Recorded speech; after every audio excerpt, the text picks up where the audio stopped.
कृष्णा। हाँ, जोर से बोलना चाहिए।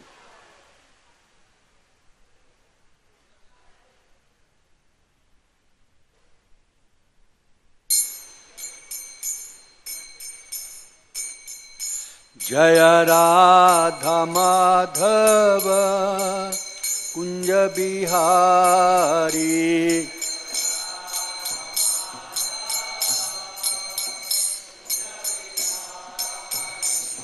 जय राधा माधव कुंज बिहारी,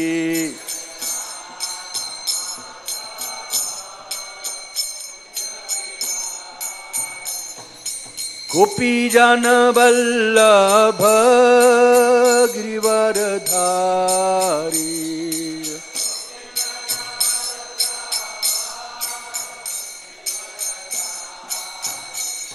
जय गोपी जन वल्लभ गिरिवरधारी,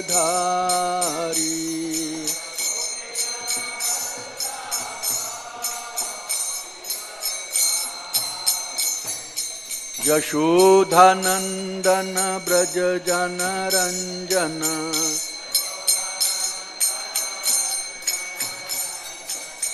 यशोधानंदन ब्रज जन रंजन,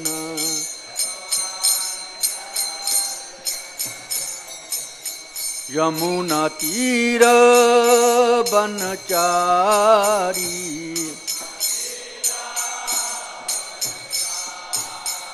यमुना तीर बनचारी,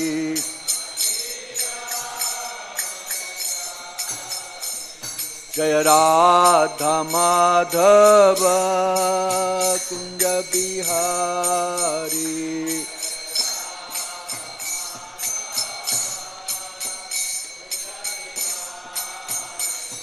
जय राधा माधव कुंज बिहारी,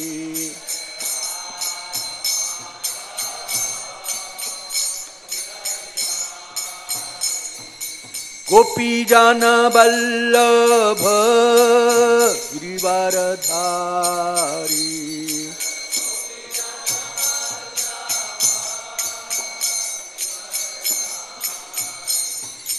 गोपी जन वल्लभ गिरिवरधारी,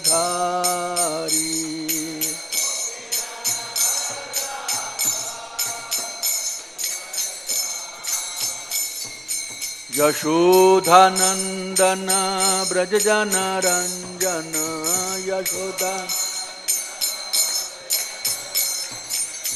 यशोधानंदन ब्रज जन रंजन,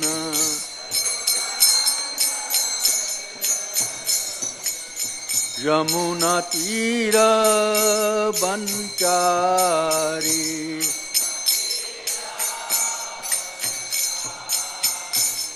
जय राधा माधव कुंज बिहारी,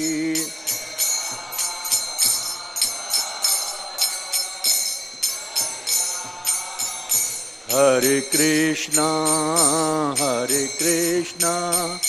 कृष्णा कृष्णा हरे हरे, हरे राम राम राम हरे हरे, हरे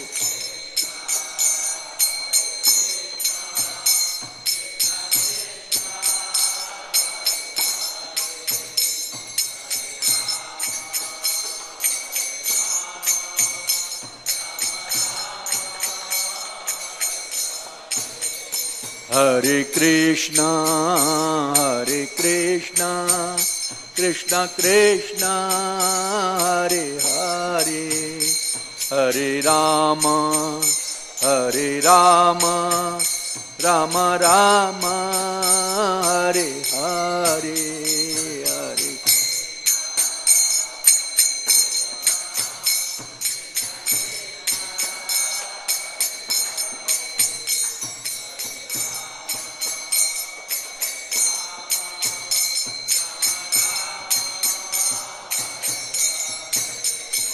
Hare Krishna, Hare Krishna, Krishna Krishna, Hare Hare, Hare Rama, Hare Rama, Rama Rama, Hare Hare.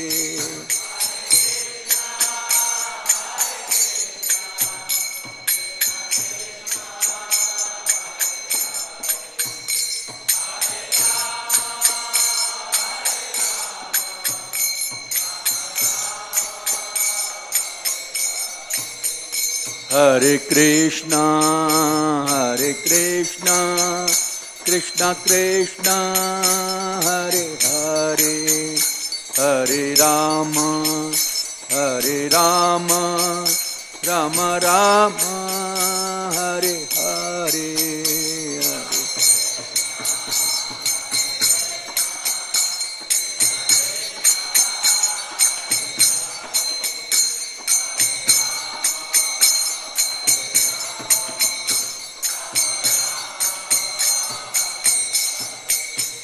Hari Bol, Hari Bol, Hari Bol, Hari Bol, Nittai Gaur Hari.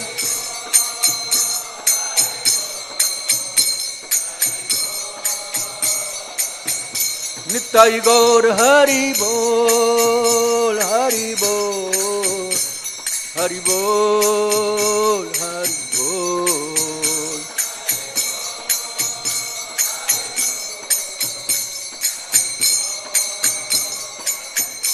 Jaya Prabhupada, Prabhupada, Prabhupada, Jaya Prabhupada.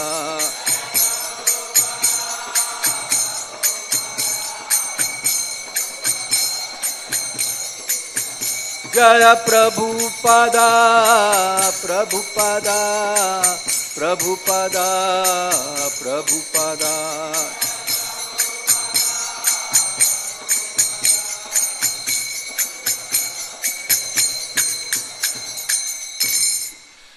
जय ओम विष्णुपाद परमहंस प्रभुराज काचार्य स्तोत्र शत अभय चरणारविंद भक्ति वेदांत स्वामी महाराज प्रभुपाद की इस cofounder acharya saviour of the whole world jagat guru Srila Prabhupada की जय ओम विष्णुपाद परमहंस प्रभुराज काचार्य स्तोत्र शत श्रीमद भक्ति सिद्धांत सरस्वती गोस्वामी महाराज प्रभुपाद की ग्रंथराज श्रीमद भागवतम की प्रेम से कहो श्री कृष्ण चैतन्य प्रभु नित्यानंद जय अद्वैत गदाधर श्रीवासादि गौर भक्त वृंद की all glories to the assembled devotees Hare Krishna all glories to the assembled devotees Hare Krishna all glories to Shri Guru and Shri Gauranga all glories to Srila Prabhupada की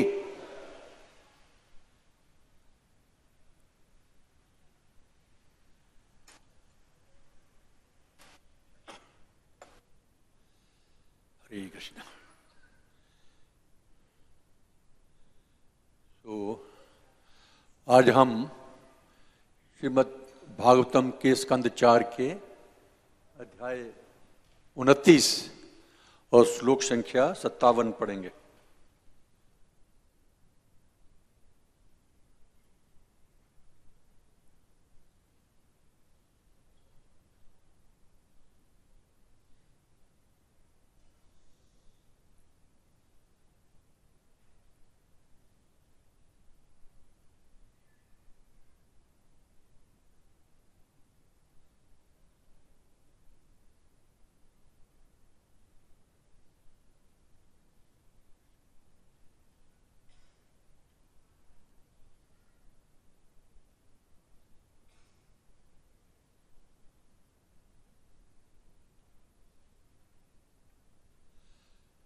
हरे कृष्ण।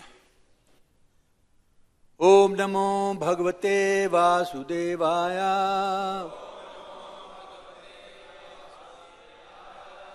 ओम नमो भगवते वासुदेवाय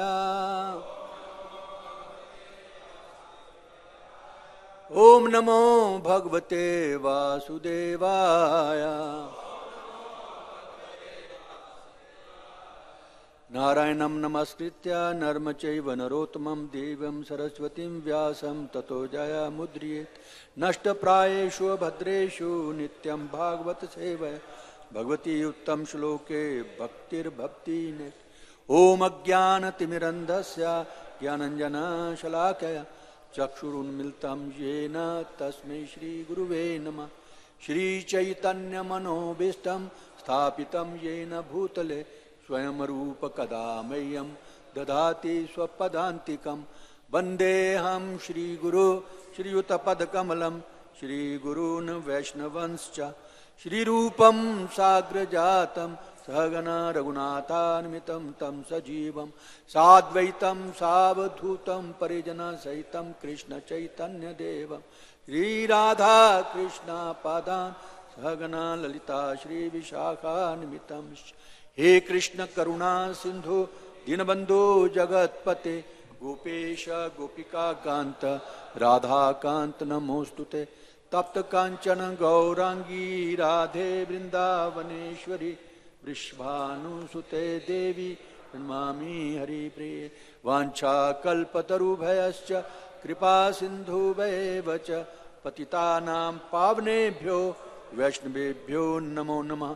नमो विष्णुपदाय कृष्णपृष्ठाय भूतले श्रीमते भक्ति वेदांत स्वामिनिति नामिने। नमस्ते सारस्वती देवे गौरवाणी प्रचारिणे निर्विशेष शून्यवादी पाश्चात्य देश तारिणे। जय श्री कृष्ण चैतन्य प्रभु नित्यानंद श्री अद्वैत गदाधर श्रीवासादि गौर भक्त वृंद। हरे कृष्णा कृष्णा कृष्णा हरे हरे हरे राम राम राम हरे हरे। हरे कृष्ण। तो नारद तथा राजा प्राचीन बरही के बीच में मध्य में जो वार्तालाप हुआ है वो हम पढ़ेंगे। प्राचीन बरही को पहले तो कर्मकांड के बारे में ही सिखाया गया है और आमतौर पे भारतवर्ष में भक्ति तो बहुत कम लोगों को सिखाई जाती है या करते हैं। ज्यादातर कर्मकांड में लोगों को उलझा के रखा गया है। सारे पूरे भारतवर्ष में आप चले जाइए, नॉर्थ से लेकर के साउथ तक, ज्यादातर लोग कर्मकांड वेद आदि पढ़ने में ही समय अपना व्यतीत करते हैं। लेकिन नारद जी ने प्राचीन बरही को यही सलाह दी है कि भक्ति कीजिए और सारे वेदों का जो उद्देश्य है वो भी यही है। सो पहले मैं ये पढ़ूंगा श्लोक, उसके बाद प्रभुपाद जी का ट्रांसलेशन और परपट इंग्लिश में पढ़ूंगा, उसके बाद फिर हिंदी में पढ़ करके फिर चर्चा करेंगे। पहले मैं अकेला ही पढ़ूंगा इंग्लिश में। तो संशयोत्र तू में विप्रा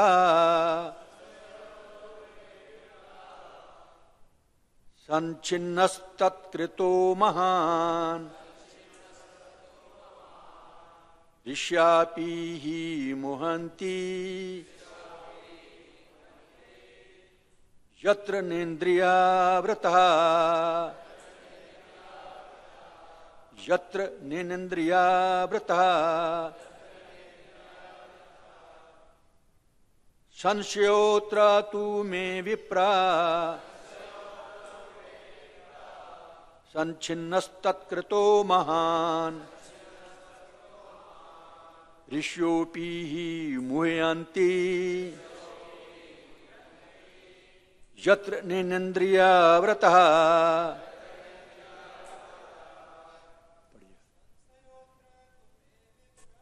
संशयोऽतु मे विप्रा संचिन्नस्तत्कृतो महान् ऋष्योऽपि मुह्यन्ति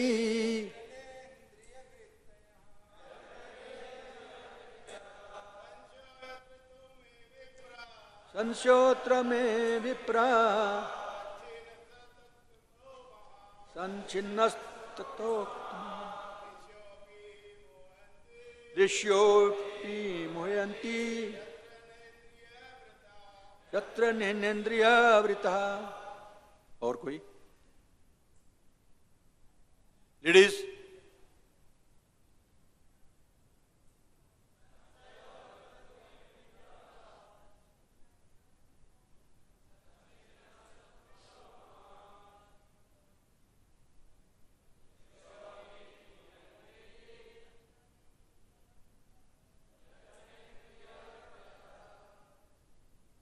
और कोई? संशय, संदेह, अत्र, यहां, तू, लेकिन, मैं, मेरा, विप्र, हे ब्राह्मण, संचिन्ह, काट दिया, दूर कर दिया, तत्कृतः, उसे किया गया, महान, महान, ऋष्या, ऋषिगण, अपि, भी, ही, निश्चय ही, मुह्यन्ति, मोहग्रस्त हो जाते हैं, यत्र, यहां, न, नहीं, इंद्रिय, इंद्रियों का, वृत्त्या, कार्यकलाप। पहले मैं ट्रांसलेशन पढ़ता हूं इंग्लिश में, आप सुनिए, बाद में फिर हिंदी में हम इकट्ठे पढ़ेंगे। Translation by his divine grace A.C. Bhaktivedanta Swami Prabhupada। My dear Brahman, there are contradictions between your instructions and those of my spiritual teachers, who engaged me in fruitive activities. I now can understand the distinction between devotional service, knowledge, and renunciation. I had some doubts about them, but you have now very kindly dissipated all these doubts. I can now understand how even the great sages are bewildered by the real purpose of life. Of course, there is no question of sense gratification. Purport by His Divine Grace, Srila A.C. Bhaktivedanta Swami Prabhupada, Srila Prabhupada Ki. King Varisman was engaged in different types of sacrifice for elevation to the heavenly planets. People generally are attracted by these activities, and very rarely is a person attracted to devotional service. As Sri Chaitanya Mahaprabhu confirms, unless one is very, very fortunate, he does not take to devotional service. Even the so-called learned Vedic scholars are bewildered by devotional service. They are generally attracted to the rituals for sense gratification. In devotional service, there is no sense gratification, but only transcendental loving service to the Lord. Consequently, the so-called priests engaged in sense gratification do not very much like devotional service. The Brahmins, the priests, have been against this Krishna consciousness movement since it began with Lord Chaitanya Mahaprabhu. When Chaitanya Mahaprabhu started this movement, the priestly class lodged complaints to the Kaji, the magistrate of the Mohammedan government. Chaitanya Mahaprabhu had to lead a civil disobedience movement against the propaganda of the so-called followers of the Vedic principles. These peoples are described as Karam Jad Samrats, which indicates that they are priests engaged in ritualistic ceremonies. It is here stated that such people become bewildered, Rishyopi hi muhyanti. To Samrats, one should strictly follow the instruction of Supreme Personality, to save oneself from the hands of these karma judge samrats. One should strictly follow the instructions of the Supreme Personality of Godhead. सर्वधर्मान परित्यज्य मामेकम शरणं व्रज अहम त्वाम सर्व पापेभ्यो मोक्षयिष्यामि मा शुचः. Abandon all varieties of religions and just surrender unto me. I shall deliver you from all sinful reaction. Do not fear. अभी मैं हिंदू में पढ़ता हूं.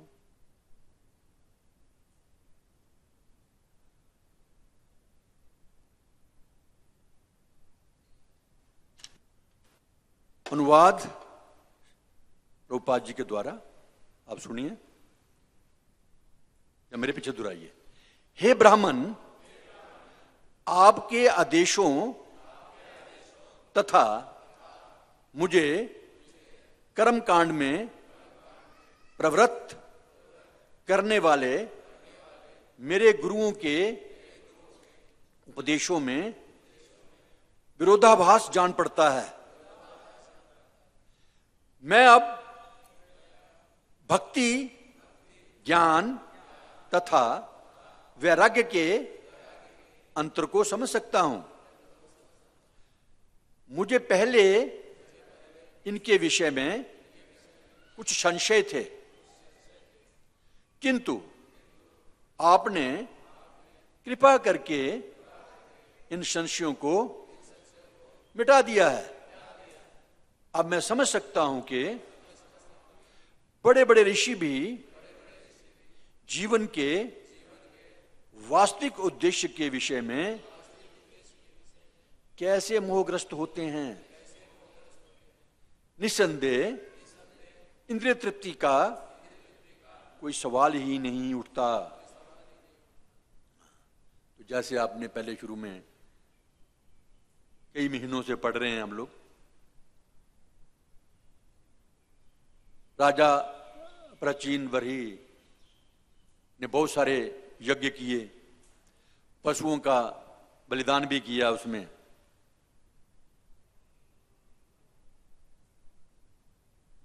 ये कौन बोल रहा है? कौन बोला है? प्रॉब्लम है? अरे बाहर से आ रही है वाले हैं.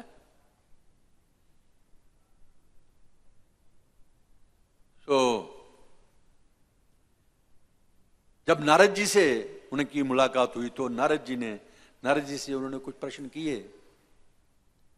नारद जी ने उनको फिर ये सारे उपदेश दिए भक्ति के बारे में.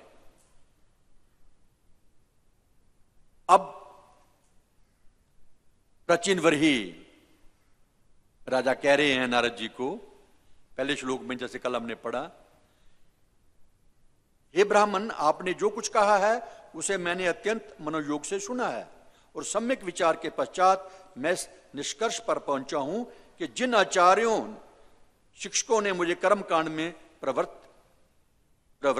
किया वे इस गुह्य ज्ञान को नहीं जानते थे, और यदि वे इससे अवगत थे तो फिर उन्होंने मुझे क्यों नहीं बताया. और आज राजा बोल रहा है प्राचीन वरहु, हे ब्राह्मण, आपके आदेशों तथा मुझे कर्मकांड में प्रवृत्त करने वाले मेरे गुरुओं के उपदेशों में विरोधाभास जान पड़ता है. जो आपने जो मुझे बताया है और जो मेरे कर्मकांड बताने वाले गुरु हैं, आमतौर पे हमारे जो परिवार होते हैं ना, तो हमारे परिवारों में गुरु चलते आते हैं, पुरोहित गुरु है ना. तो ज्यादातर भक्ति के बारे में नहीं बताते हैं, वो कर्मकांड के बारे में ही बताते हैं. तो जो आप बात कह रहे हैं इसमें कंट्राडिक्शन है, विरोधाभास है. अब मैं भक्ति, ज्ञान तथा वैराग्य के अंतर को समझ सकता हूं. जब नारद जी ने उनको बताया, शिक्षा दी, तब अब उन्होंने कहा कि अब तो मैं फर्क कर सकता हूं मुझे पहले इस विषय में कुछ संशय थे, शक थे, किंतु आपने कृपा करके इस संशयों को मिटा दिया है। इससे पता चलता है कि हमें किसी वैष्णव भक्त से ही सीखना होगा भक्ति के बारे में। दूसरे अन्य जो हैं वो हमें भक्ति के बारे में नहीं बताएंगे, और ऐसे भक्त संतों को मिलना बड़ा दुर्लभ है, खास करके आजकल कलियुग में। ब्रह्मांड भ्रमिते कोने भाग्यवान जीव, गुरु कृपा प्रसादे पाए भक्ति लता बीज। ब्रह्मांड घूमते घूमते घूमते घूमते कोई भाग्यवान व्यक्ति को ही प्रभुपाद जी जैसे संत मिलते हैं।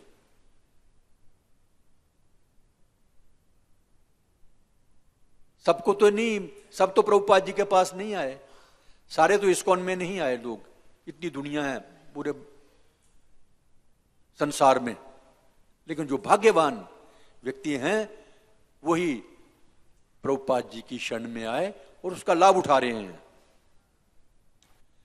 तो जब ऐसे साधु के से हम सीखेंगे तब हमारे सारे संशय खत्म हो जाएंगे। वही यहां राजा भी कह रहा है। अब मैं समझ सकता हूं कि बड़े बड़े ऋषि भी जीवन के वास्तविक उद्देश्य के विषय में कैसे मोहग्रस्त हो जाते हैं। बड़े बड़े ऋषि भी नहीं समझ पाते। कोई तो ब्रह्मवादी बन जाता है, कोई केवल कर्मकांड करता रहता है, वेदवाद। कुछ मनुष्यानाम शास्त्रेश, कुछ लोग जो ये समझ जाते हैं वासुदेव सर्वमिति, ऐसे लोग बहुत कम, ऐसे महात्मा बहुत कम मिलते हैं।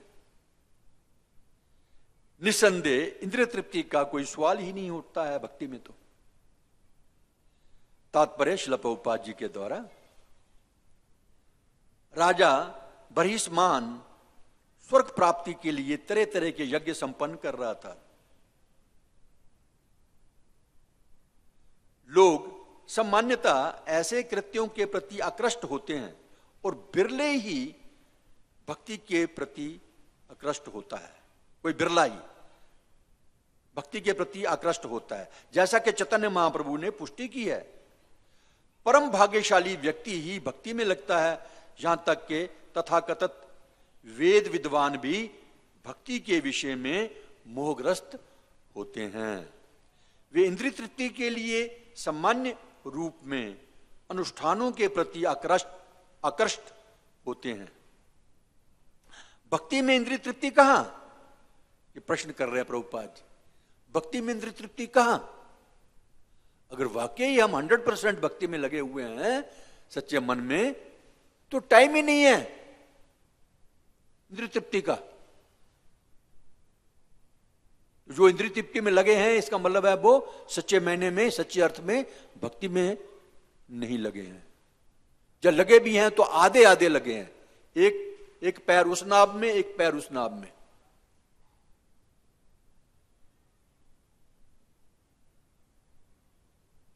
अभी जैसे पिछले बारी भी मैंने कहा था कि जो हमारे मोबाइल्स है ना, इंटरनेट वगैरह के, ये भक्तों के लिए बड़े खतरनाक है। हम भक्ति भी कर रहे हैं और मोबाइल में इंटरनेट भी देखते हैं, तो फिर भक्ति में डेवलपमेंट कहां होगी? भक्ति में उन्नति नहीं हो सकती हमारी। दुनिया भर का गंद जो है वो उसमें आता है। पहले तो मैं इसका केवल सुनता था, लेकिन अभी मुझे मोबाइल मिल गया है। मुझे मंदिर की तरफ से एक मोबाइल मिला, देखा तो उसमें तो ज्यादातर गंद ही आता है। अब प्रभुपाद जी का लेक्चर ढूंढो, लेक्चर आ रहा है, बीच में लेक्चर आते आते ही गंद आ जाएगा बीच में, अपने आप ही, लगाना नहीं पड़ता, अपने आप ही। प्रभुपाद जी का लेक्चर चल रहा है अच्छा भला, उसके बाद गंद, तो इसका मतलब बड़ा डेंजरस है। और जो सारा दिन मोबाइल देखते रहते हैं एक दिन पागल भी हो जाएंगे। वो सारा दिन मोबाइल देख देख के अभी अमेरिका में एक शोध चला है, वो मोबाइल देख देख करके ही डिस्टर्ब हो गए हैं। जैसे पहले जमाने में लोग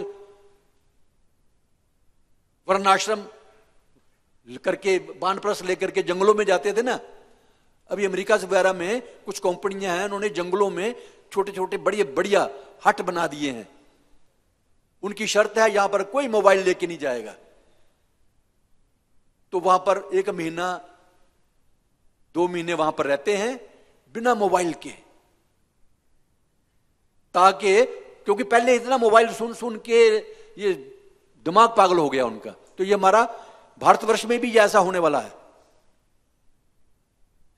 तो भक्ति तो दूर, भौतिक जीवन में भी हमारा दिमाग जो है पागल हो जाएगा, ये नेट इंटरनेट वगैरह देख देख करके।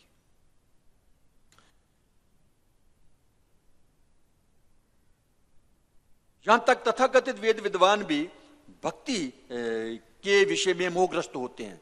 वे इंद्रिय तृप्ति के लिए सामान्य रूप से अनुष्ठानों के प्रति आकर्षित होते हैं। भक्ति में इंद्रिय तृप्ति कहां? वहां तो केवल भगवान की दिव्य प्रेमा भक्ति होती है। अतः इंद्रिय तृप्ति में संलग्न तथाकथित पुरोहित भक्ति को पसंद नहीं करते। जब से भगवान चैतन्य महाप्रभु ने इस कृष्ण भावनामृत आंदोलन को प्रारंभ किया, तभी से ब्राह्मण अथवा पुरोहित इसके विरुद्ध थे। जब चैतन्य महाप्रभु ने इस आंदोलन को प्रारंभ किया, उन्होंने इस्लामी सरकार के न्यायाधीश काजी से शिकायतें की। फलतः चैतन्य महाप्रभु को तथाकथित वेदवादियों के इस प्रचार के विरुद्ध अवज्ञा आंदोलन चलाना पड़ा। जो वहां के नवद्वीप के ब्राह्मण थे, उन्होंने सोचा कि हमारी दुकान तो बंद हो जाएगी, अभी ये तो सच्ची भक्ति सिखा रहे हैं। तो उन्होंने भक्तों के अगेंस्ट, चैतन्य महाप्रभु जी की आंदोलन के अगेंस्ट प्रचार करना शुरू कर दिया, यहां तक कि मजिस्ट्रेट को शिकायत भी कर दी।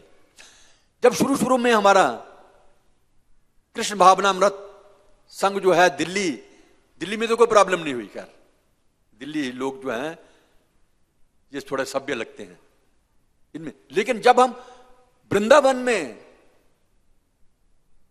पहुंचे हमारे भक्तगण,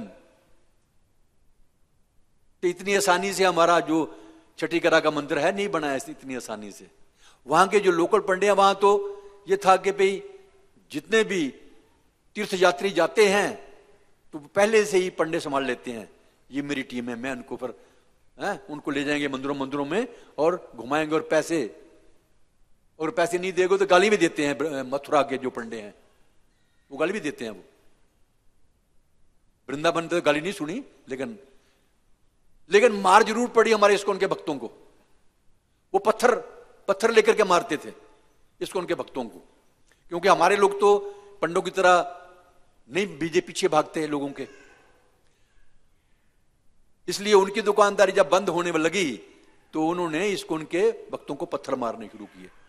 लेकिन अभी समझ गए हैं, अभी नहीं पत्थर मारते, लेकिन शुरू में पत्थर मारते थे। एक दफा 84 कोस की परिक्रमा हम कर रहे थे, तो बलदेव जगह है मथुरा के परे, तो वहां पर एक स्कूल में हमने अपना आश्रम जमाया, डेरा जमाया, वहां पर सामान वगैरह रखा स्कूल में। उसके बाद दर्शन करने के लिए जब हम, क्योंकि जो बलदेव जी का मंदिर है वो अंदर गांव में है, शाम का समय था उस समय, तो हम लोग इस्कॉन के सारे भक्त, ज्यादातर विदेशी थे, इंडियन उस समय ज्यादा नहीं थे, थोड़े थे। प्रभु जी भी थे उस समय, शायद मुझे याद आ रहा है, जीता मित्र प्रभु भी थे उस समय। तो जब हम गांव से दर्शन करने के लिए जा रहे थे तो कई लड़कों ने पत्थर मारने शुरू किए हमारे इस्कॉन के भक्तों को। बड़ा बचा करके हम लोग दर्शन के लिए गए थे। तो ये शुरू से ही ऐसा चला आ रहा है, खासकर कलयुग में। तो जो भक्ति का प्रचार करते हैं, भक्तगण हैं, उनको मुश्किलात का सामना करना ही पड़ता है। पत्थर भी खाने पड़ते हैं, गालियां भी खानी पड़ती हैं। तो यहां पर भी प्रभुपाद जी कह रहे हैं कि जो कर्मकांडी ब्राह्मण थे, उन्होंने चैतन्य महाप्रभु जी का जो आंदोलन है, संकीर्तन आंदोलन, इसके अगेंस्ट शिकायत कर दी काजी को, मजिस्ट्रेट जो मुसलमान मजिस्ट्रेट था। ये लोग कर्मकांड सम्राट कहे गए हैं, जिसका अर्थ है अनुष्ठानों में संलग्न पुरोहितगण।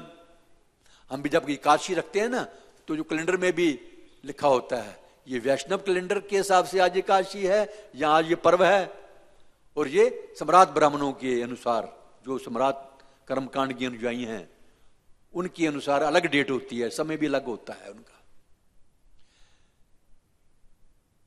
यहां कहा गया है कि ऐसे लोग मोहग्रस्त हो जाते हैं, ऋषियोपी मुह्यंती, ऐसे कर्म जड़ सम्राटों से बचने के लिए मनुष्य को भगवान के आदेशों का कड़ाई से पालन करना चाहिए। प्रभुपाद जी यहां वार्निंग दे रहे हैं, ऐसे कर्म जड़ सम्राटों से बचने के लिए। लेकिन चक्कर यह है, हम वैष्णव लोग भी कभी कभी 10, 20, 30, 40, 50 साल तक इस्कॉन में रहते हुए भी पूरी तरह से अपना कृष्ण के प्रति फेथ डेवलप नहीं कर पाते। एक भक्त था, मैं नाम नहीं लूंगा, कई सालों से भक्ति में लगे थे। तो भगवान ने तो वादा किया है, मैं तुम्हारा उद्धार करूंगा ना, मेरी शरण में आ जाओ, मैं जिम्मेदारी ले लूंगा। रोजाना भगवत गीता पढ़ते हैं, लेकिन जब टेस्ट की बारी आती है वहां फेल हो जाते हैं।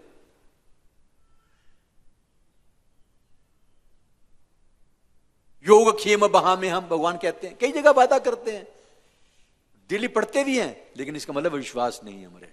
तो वो जो मैं बात बता रहा था, उसका बेटा पोता कोई बीमार हो गया। जब बीमार हो गया तो जो कर्मकांडी ब्राह्मण है वो तो अपनी बात, देखिए कृष्ण भक्ति में लगे हैं ना, आपको जो बहुत बड़ा कष्ट आने वाला है वो थोड़ा हो जाएगा। अलग से उपाय करने की कोई आवश्यकता नहीं है, बल तो खत्म भी हो जाएगा। हमें 40-45 साल से ऊपर हो गया है इस्कॉन में। शुरू में जब पूरा विश्वास नहीं था तो भगवान ने टेस्ट लिए, उसमें फेल हुए, लेकिन फिर भी लगे रहे। उसके बाद तो कोई कष्ट आया ही नहीं जब से भक्ति में लगे हुए हैं। पूरे भक्त तो नहीं, अभी कोशिश कर रहे हैं हम लोग, भक्त तो नहीं बने, लेकिन कोशिश कर रहे हैं, प्रभुपाद जी की शरण ली हुई है, तो कोई बड़ा कष्ट आया ही नहीं है, तो आता ही नहीं है। लेकिन जब पूरी तरह से विश्वास नहीं है, डगमगा रहे हैं, भगवान हमारी रक्षा करेंगे कि नहीं करेंगे, तो जो यथा महाप्रबंधन थे तात थे बजा में दम, तो तुम भी ऐसा करते हो, ठीक है। तो ऐसा हुआ कि वो किसी कर्मकांडी ब्राह्मण ने बोला उसको कि तुम ऐसा करो, क्या, एक यज्ञ करो 3-4 दिन का और मृत्युंजय का पाठ पढ़ो।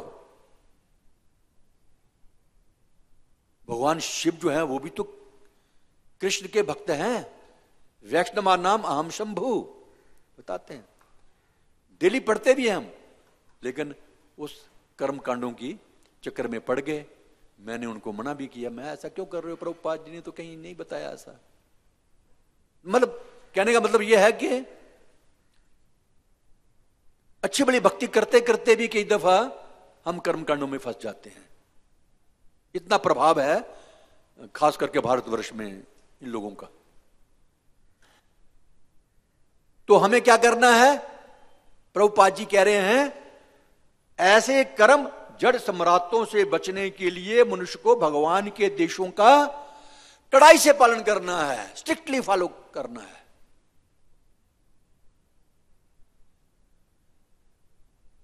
सर्वधर्मान परित्यज्य मामेकम शरणम व्रज अहम त्वाम सर्व पापेभ्यो मोक्षयिष्यामि मा शुचा।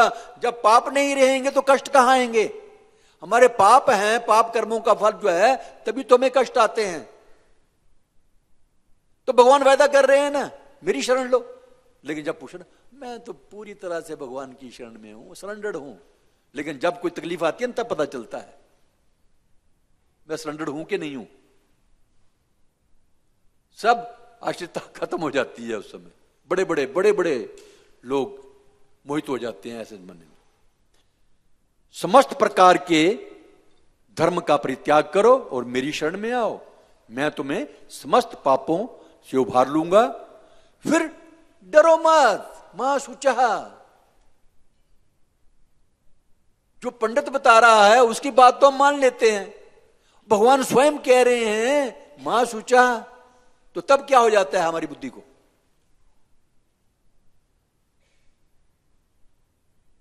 कर्म कांड के प्रति रुचि रखने वाले, इनको बोलते हैं वेदवादी तथा तत्ववादी कहलाते हैं।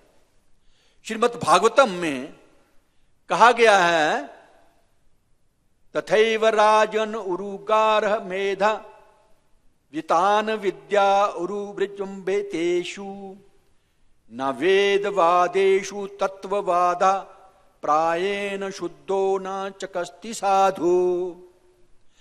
वेदों के प्रति, वेदों में प्रतिपादित भौतिक विषयों में रुचि रखने वाले व्यक्ति यज्ञों को करके तथा भौतिक विषयों के प्रति श्रद्धालु बने रहकर संतुष्ट रहते हैं।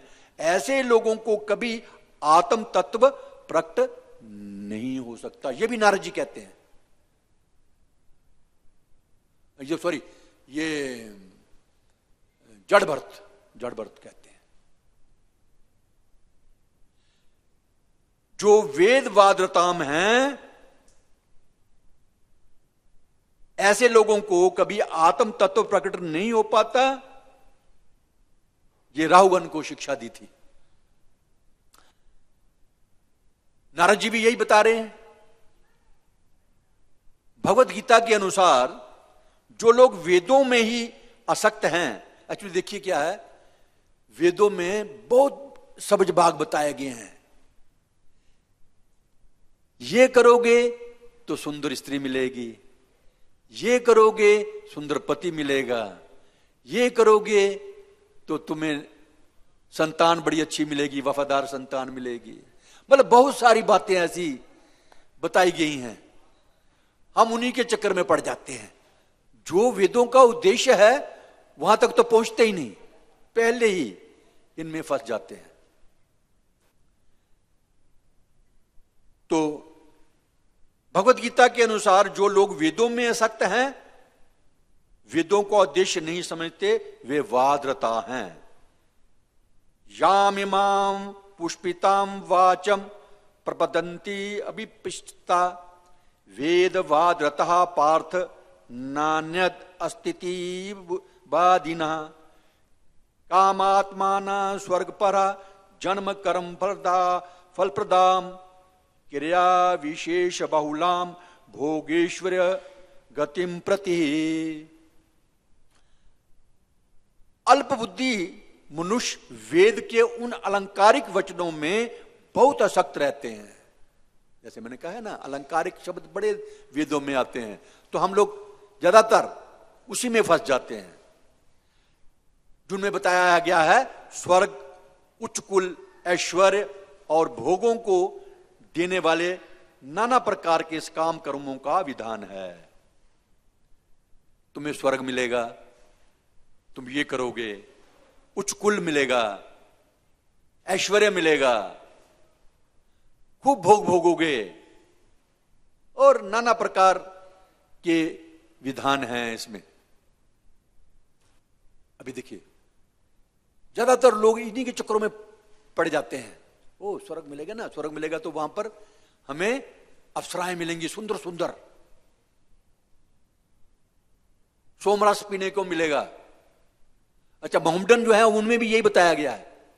ये सिर्फ हमारे हिंदू धर्म में ही नहीं, मोहम्मडनों में यही बताया गया कि तुम ऐसा ऐसा करो तो तुम्हें जन्नत मिलेगी, और जन्नत में हूरें मिलेंगी, एक नहीं कई सारी हूरें मिलेंगी। बस उसी के लिए वो मार काट करते हैं, जो मुसलमान नहीं हैं उनकी मार काट करते हैं, ताकि हम जन्नत चले जाएं और हूर मिल जाए। और हम लोग जो हिंदू तथाकथित हिंदू हैं वो स्वर्ग जाना चाहते हैं। यहां तो दारू छुप छुप के पीनी पड़ती है, वहां पर शरेआम सोमरस मिलेगा। यहां पर नुक्कड़ में जाकर के किसी गर्लफ्रेंड के साथ मिलना पड़ता है, वहां पर अप्सरा मिल जाएगी। इन्हीं चक्करों में रहते हैं ये लोग। कर्म जड़ सम्राट कहलाते हैं। सम्राट कर्म कांड के प्रति रुचि रखने वाले अनुयायियों को स्वर्ग की प्राप्ति होती है। ये भी प्रभुपाद जी कहते ठीक है। जो कर्म कांड हैं, कर्मकांडी, उन लोगों को स्वर्ग की प्राप्ति होती है। वे प्रायः चातुर्मास विधि का सेवन करते हैं, लंबी लंबी दाढ़ी रख लेंगे, एक समय खाना खाएंगे। चैतन्य महाप्रभु जी ने तो नहीं बताया इसने। चैतन्य महाप्रभु जी बोलते हैं, प्रभुपाद जी ने भी बोला, खूब कीर्तन करो, नाचो गाओ और बढ़िया बढ़िया प्रसाद खाओ और मजे लो। ये भक्ति है। हरे कृष्ण का कीर्तन करो, उसके बाद बढ़िया बढ़िया प्रसाद मिलता है। हाँ, काशी वाले दिन जो नियम है उन दिन वो पालन करो एक दिन। लेकिन 4 महीने तक सिर्फ पानी पी के रहो या खाओ, तो ये लोग करते हैं। अपने जैन मुनि भी करते हैं ये लोग। वो तो भगवान को मानते भी नहीं है। मरने के बाद किसने देखा है, ऐसा भी कुछ लोग बोलते हैं। जो चतुर्मास यज्ञ करता है वह पवित्र हो जाता है। हाँ, ये अवश्य है, पवित्र तो होता है। लेकिन चेतो दर्पण मार्जनम, जब हरे कृष्ण महामंत्र का कीर्तन करते हैं तो तब पवित्र नहीं होते हम। हमारा हृदय भी शुद्ध हो जाता है। तो यह आसान तरीका है। तड़फते रहो, दिल कर रहा है खाने को, है? और जबरदस्ती 4 महीने तक कुछ नहीं खाएंगे, दाढ़ी नहीं बनाएंगे, सिर के बाल नहीं मुनाएंगे, कि लोग नहाते भी नहीं। और जबकि आसान तरीका हमारे पास भगवान चैतन्य महाप्रभु ने दिया हुआ है शुद्ध होने का। हरे कृष्ण महामंत्र का कीर्तन करो, बिल्कुल शुद्ध हो जाओगे, साफ हो जाओगे। तो प्रभुपाद जी कहते हैं कि चतुर्मास करने वाले का जो है वो पवित्र हो जाता है और फिर स्वर्ग जाता है। फिर स्वर्ग जाकर के क्या क्या फायदा, वहां पर एंजॉयमेंट करो। संसार में उच्च कुल, उच्च शिक्षा, रूप अथवा धन के कारण कोई भी पुरुष उच्च बन सकता है। जहां आजकल तो ऐसा ही है। आप चाहे जितने बच्चे बुद्धिमान हैं, पैसा नहीं है कोई नहीं पूछता है। मेरे पिताजी कहा करते थे, पैसा ही रंग रूप है, पैसा ही चाल है, पैसे बिना आदमी चरखे की माल है ना। जिसके पास पैसा नहीं गिरा कोई नहीं पूछता उसको बाकी। और पैसे जिसके पास है बड़ा सेठ, ओ जी हमें डोनेशन देगा बहुत बड़ी। जहां कोई बड़ा मशहूर एक्टर आ जाए, उसके पीछे पीछे हमारे भक्त भी भागते हैं। एक दफा मुझे याद है कि जहां हेमा मालिनी आई, जब उद्घाटन था, तो सारे भक्त जो है, सीनियर भक्त भी फोटो खिंचा रहे हैं जाकर के उसके साथ। वो भक्त थोड़ी थी उस समय, ठीक है, उसके पुण्य जागे हैं, वो इसको उनके साथ जुड़ गई है, अच्छी धीरे धीरे भक्त बन सकती है। लेकिन आप तो उनसे ज्यादा भक्त हैं, आप तो जहां रह रहे हैं मंदिर में। उसको उतावला होना चाहिए आपके साथ फोटो खिंचाने के लिए, आप उतावले हो रहे हैं उसके साथ फोटो खिंचाने के लिए, उल्टा। तो ये प्रभुपाद जी कहते हैं उच्च कुल में जन्म होना, धनवान बनना, सुंदर बनना, ये आपके पिछले जन्म के जो पुण्य कार्य हैं इसका इनाम है। ये भगवान इसके बदले में आपको इनाम मिल जाता है, इसका ये इनाम है। ये ये सब पूर्व जन्म में किए गए पुण्य कर्मों के उपहार हैं। यदि हम पुण्य कर्मों में आसक्त रहें तो अगले जीवन में हमें ये सारी सुविधाएं मिल सकती हैं और हम स्वर्ग में जन्म ले सकते हैं। पुण्य कर्म करो, प्याऊ खोल दो, थोड़ा हॉस्पिटल खोल दो, किसी की सेवा करो, ये सारे पुण्य कर्म, ये भक्ति में नहीं आते।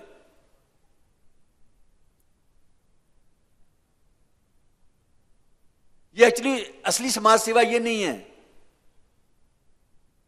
आपने आज तो किसी को खाना खिला दिया, किसी की बीमारी ठीक कर दी, लेकिन उसके बाद फिर दोबारा बीमार हो जाता है, तुम्हारा भूखा होता है। ऐसा कार्य करो ना जिससे वो दोबारा बीमारी ना हो, दोबारा वो मरे ही ना, आनंद में जीवन हो जाए उसका।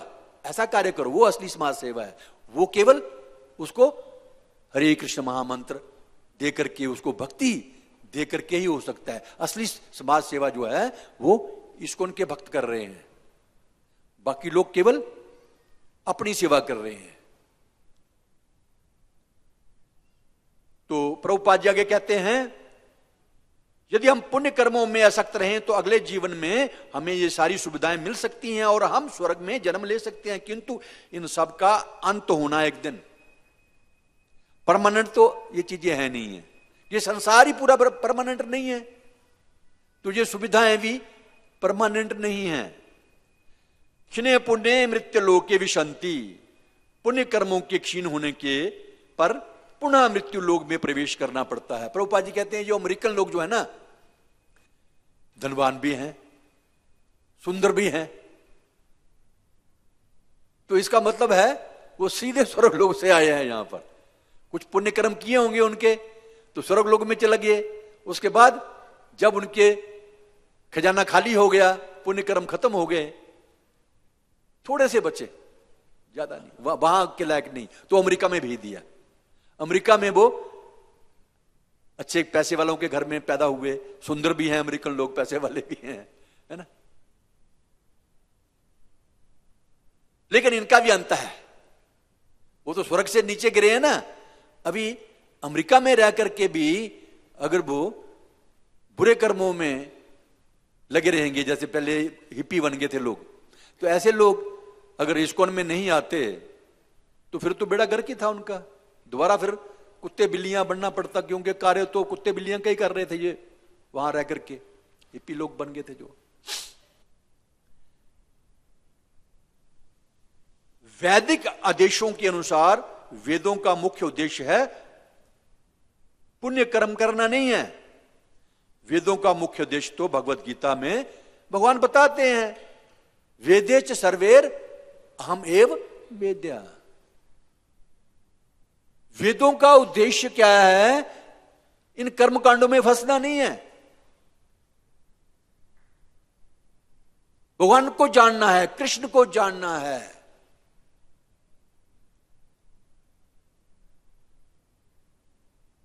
प्रभुपाद जी ने आगे भी कहा है, वेदवादी परम ज्ञानी नहीं है। ये भगवान को कहने के 3 शब्द आते हैं ना, भागवतम में आता है, ब्रह्मेति परमात्मेति भगवान इति शब्द थे, 3 शब्द। तो जो वेदवादी जो हैं वो समझो कि भगवान को नहीं जाना, उन्होंने अभी किरणों में ही घूम रहे हैं। सूरज की उदाहरण दिया प्रभुपाद जी ने कि सूरज की किरणें, सूरज का गोला और सूरज के बीच में, है ना। तो जो बीच में तो कौन जा सकता है? जो भक्त हैं। बाकी जितने भी ब्रह्मवादी, वेदवादी, ये सब भगवान के धाम में नहीं जा सकते हैं। उदाहरण, चार कुमार जब, हालांकि उनको सिद्धि थी, कहीं भी जा सकते थे, भगवान ने उनको वैकुंठ लोक में नहीं आने दिया। गेट पर तो पहुंच गए और गेट कीपर से वाद विवाद भी होने लगा उनका, और भगवान अंदर सुन रहे हैं। भगवान सब जानते हैं भगवान तो। उन्होंने श्राप भी दे दिया गेट कीपरों को, जय विजय को भी। जब श्राप दे दिया तब भगवान भाग के आए, तो सुलह कराई उनकी, तीन जन्म तक राक्षस बनो, ये करो, लेकिन उनको इनवाइट नहीं किया अंदर आकर के बैठो विकुंठ में ना। विकुंठ में वही जा सकता है जो विष्णु भक्त है। दूसरे लोग चाहे योगी है, ज्ञानी है, ध्यानी है, भगवत धाम में नहीं जा सकते, बाहर तक जा सकते हैं। तो वेदवादी परम ज्ञानी नहीं, प्रभुपाद जी कह रहे हैं, और ज्ञान कांड या ब्रह्मवादी के अनुयायी भी पूर्ण नहीं है। यद्यपि वेदों में देवी देवताओं की उपासना और यज्ञों का उल्लेख है, लेकिन भगवत गीता में भगवान साफ कहते हैं। इसलिए पहले प्रभुपाद ने कहा कि जो भगवान कहते हैं वो स्ट्रिक्टली फॉलो करो। भगवान कहते हैं मूढ़ा, नराधमा, माया अपृत ज्ञान, आश्रम भाव भाविता, ऐसा उनको गालियां दी गई है भगवान के द्वारा जो देवी देवताओं के पास जाते हैं। तो ये बुद्धिमान नहीं है। सीधा सीधा 9 बज गए अभी, सीधा सीधा हमें भगवान की शरण लेनी चाहिए। और भगवान कौन है? कृष्ण भगवान है। कृष्णस्तु भगवान स्वयं ईश्वर परम कृष्ण, एकले ईश्वर कृष्ण आर सब भृत्य। तो अन्य देवी देवताओं के पास जाने की जरूरत नहीं है, कर्मकांडियों के पास जाने की जरूरत नहीं है। जैसे भगवान कहते हैं सीधा सीधा मान लो, बस हमारा जीवन सफल हो जाएगा। हां, दूसरे कोई प्रश्न कर सकता है कि भाई कर्मकांड की भी उपेक्षा नहीं कर सकते, क्योंकि सारे व्यक्ति तो एक लेवल पे नहीं है। हजारों लोगों में से कुछ लोग कृष्ण भक्ति में आते हैं, बाकी की तो अलग अलग इच्छाएं हैं, तो उनका भी उद्धार करना है ना। सीधे डायरेक्ट भक्ति में तो आते नहीं वो लोग, उनकी कुछ बहुत सारी भौतिक इच्छाएं भी हैं। तो अगर उनको वैसा छोड़ दिया जाए तो सीधा 84 लाख योनियों में चले जाएंगे। इसलिए उनको कभी कभी कर्म कांड में लगा करके देवी देवताओं की भक्ति करा करके, ताकि उन थोड़ी सी आदत पड़ जाए उनको किसी के आगे सिर झुकाने की। तो धीरे धीरे बहुनाम जन्म नाम, कई जन्मों के बाद कृष्ण की शरण में आ सकते हैं। जरूरी नहीं है, लेकिन आ सकते हैं। तो इसलिए वेदों में ये चीजें बताई गई हैं। तो आप लोग तो सारे बुद्धिमान हैं जो कृष्ण की शरण आपने ले ली है। हमें अभी कर्म कांड में नहीं जाना है ना। हरे कृष्णा, 9 बज गए हैं। हरे कृष्ण, हरे कृष्ण, हरे कृष्ण। धन्यवाद प्रभु जी। तो आज के श्लोक में राजा प्राचीन बरही कह रहे हैं कि संशयो, महान संशय मेरा संचिन्न हुआ। आपने जो ज्ञान दिया है उससे मेरा महान संशय छिन्न हो गया है। तो संशय बहुत महान था और आपने जो ज्ञान दिया वो बड़ा महान है। तो बहुत लंबा ज्ञान दिया नारद जी ने, कई अध्यायों में बहुत विस्तृत ज्ञान दिया। तो इतना महान ज्ञान था कि उसे संशय भी जो महान था वो संचिन्न हो गया। और फिर उनका जो संशय था कि हमारे उपाध्यायों ने क्यों नहीं बताया ये ज्ञान, अगर उनको पता होता तो उन्होंने क्यों नहीं बताया। तो स्वयं ही उत्तर दे रहे हैं कि उनको पता नहीं था। क्यों पता नहीं था? ऋषियों ही मोहयंती, क्योंकि बड़े बड़े ऋषि लोग भी जो है मोहित हो जाते हैं, भ्रमित हो जाते हैं। क्यों भ्रमित हो जाते हैं? क्योंकि भक्ति के मार्ग में इंद्रियों की वृत्ति नहीं है। इंद्रियों की वृत्ति का प्रभुपाद ने अर्थ निकाला, इंद्रिय तृप्ति नहीं है, कि भक्ति में इंद्रिय तृप्ति नहीं है। और दूसरा, इंद्रिय वृत्ति का मतलब है इंद्रियों की पहुंच नहीं है। भक्ति के मार्ग में इंद्रियों की पहुंच नहीं है, कि इंद्रियों के द्वारा ये जो सुख है ये प्राप्त नहीं होता है। अतीन्द्रियम सुखम आत्यकम आत्यंतिकम यत् तद्बुद्धि ग्राह्यम अतीन्द्रियम। तो शुद्ध बुद्धि के द्वारा वो सुख प्राप्त होता है, इंद्रियों से अतीत है। तो भक्ति का जो सुख है तो वो इंद्रियों से अतीत है। तो जिनकी इंद्रियां शुद्ध नहीं हुई हैं तो वे भक्ति के सुख को नहीं जान सकते। तो इसलिए वे मोहित हो जाते हैं और वो कर्म कांड की तरफ चले जाते हैं कि देवताओं की उपासना करनी है और तुरंत फल प्राप्त करना है। तो इस प्रकार से राजा प्राचीन बरही समझ गए। तो उनके उपाध्याय बचपन से ही उनको लगाए हुए थे, कर्म कांड में लगाए हुए थे। लेकिन आज जो है नारद जी ने आकर के उनका संशय दूर कर दिया। और एक बहुत बड़ी घटना है कि किसी व्यक्ति का जो है भक्ति की तरफ अब जो है दिशा बदल गई। तो वो कर्म कांड की तरफ जिनकी दिशा थी और कितने जीवन भर लगे हुए थे, तो आज भक्ति की तरफ उनकी दिशा बदल गई। एक बहुत बड़ी ये घटना है, बहुत बड़ा शुभ समाचार है। तो इसलिए राजा प्राचीन भरी हर्षित हो रहे हैं। हरे कृष्णा। ग्रंथ राज श्रीमद् भागवतम की, श्रील प्रभुपाद की।